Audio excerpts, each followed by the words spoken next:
আসসালামু আলাইকুম। একটা প্রবাদ আছে যে জাত যদি ভালো হয় তাহলে আপনার ফসলও ভালো হবে।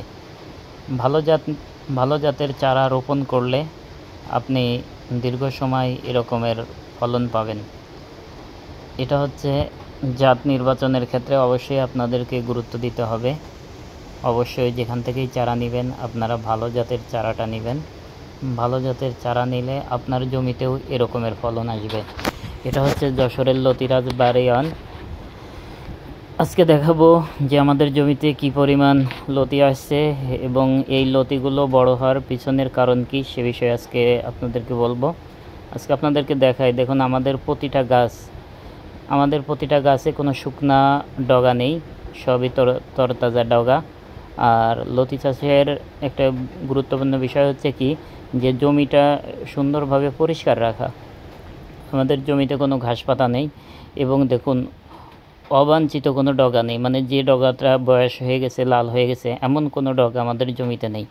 আমাদের প্রতিটা গাছেই 3-4টার বেশি ডগা নেই, কারণ ডগা যদি বেশি থাকে তাহলে গাছের শক্তিটা উপরে চলে আসে এবং গাছের গোড়ায় শক্তি কম হয়ে যায়। আর গাছের গোড়ায় যখন শক্তি কম হয়ে যাবে তখন লতিগুলা লম্বা হবে না, লতিগুলা খাটো হবে। এই জন্য আপনারা যারা লতি চাষ করেন এই দিকগুলো অবশ্যই খেয়াল রাখবেন যে আপনাদের জমিতে যখন 1 সপ্তাহ বা 10 দিন হয়ে যায় তখনই আপনি কিন্তু এই পুরাতন যে ডগাগুলো থাকে এগুলো ভেঙে দিবেন। আর ডগা ভাঙার নিয়ম হচ্ছে যেদিন লতি কাটবেন তার পরের দিন ডগা ভাঙবেন এবং ডগা ভাঙার একদিন পরে আপনারা জমিতে সার দিবেন। আপনারা একটা জিনিস খেয়াল রাখবেন যে যেদিন আপনারা ডগা ভাঙবেন সেদিন কিন্তু কোনোভাবেই জমিতে সার দেওয়া যাবে না। কারণ হচ্ছে যে যেদিন ডগা ভাঙা হয় সেদিন কচুতে যে এক ধরনের কষ বের হয়, এই কষ বের হওয়ার সময় যদি আপনি জমিতে সার দেন তাহলে ওই যে স্থানে ডগা ভাঙা হয়েছে ওইখানে যদি সার লাগে তাহলে ওইখান থেকে পচন ধরে। এই দিকগুলো আপনারা খেয়াল রাখবেন যে যেদিন লতি কাটবেন তার পরের দিন ডগা ভাঙবেন, তার পরের দিন আপনারা জমিতে সার দিবেন। এইভাবে আপনারা শিডিউল মেনটেন করবেন। আপনারা কোনো কাজ একসাথে করতে যাবেন না। একসাথে করতে গেলে দেখা যাচ্ছে একটু সময় বাঁচবে কিন্তু আপনার জমির অনেক ক্ষতি হয়ে যাবে। তাই যারা এরকমের ফলন পেতে চান অবশ্যই অরিজিনাল জাতটা রোপণ করবেন। আর অরিজিনাল জাতটা রোপণ করলে আপনাদের জমিতে এরকম ফলন আসবে। আর যদি আপনাদের চারা প্রয়োজন হয় আমাদের কাছে চারা আছে, আমাদের সাথে যোগাযোগ করবেন।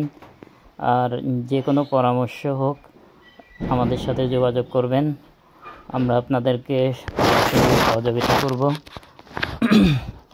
এবং আপনাদেরকে আরেকটা বিষয় বলবো যে আপনারা জমিতে অতিরিক্ত পানি বাঁধায় রাখবেন না, জমিটা একটু হালকা টানায় দিবেন যাতে জমি দিয়ে হাঁটা যায়। জমিতে যদি বেশি স্যাঁতসেঁতে বা কাদা কাদা থাকে তাহলে জমিতে বিভিন্ন রকমের ব্যাকটেরিয়ার আক্রমণ হয়, গাছের গোড়ায় পচন ধরে।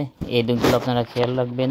এমন অবস্থায় পানি দেবেন যে একদিন পানি দিয়েছেন 3 দিন বা 4 দিন পরে আবার পানি দেবেন। প্রতিদিন পানি দেওয়ার দরকার নেই যে আপনি প্রতিদিন পানি দিয়ে জমিতে পানি বাঁধায় রাখবেন, এটার প্রয়োজন।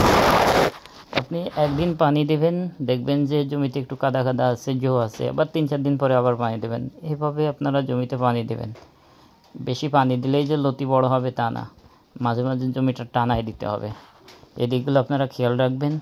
আর এই জাতটা যদি আপনারা চাষ করতে চান অবশ্যই স্ক্রিনে দেওয়া নাম্বারে যোগাযোগ করবেন। আমাদের কাছে এই জাতের চারা আছে।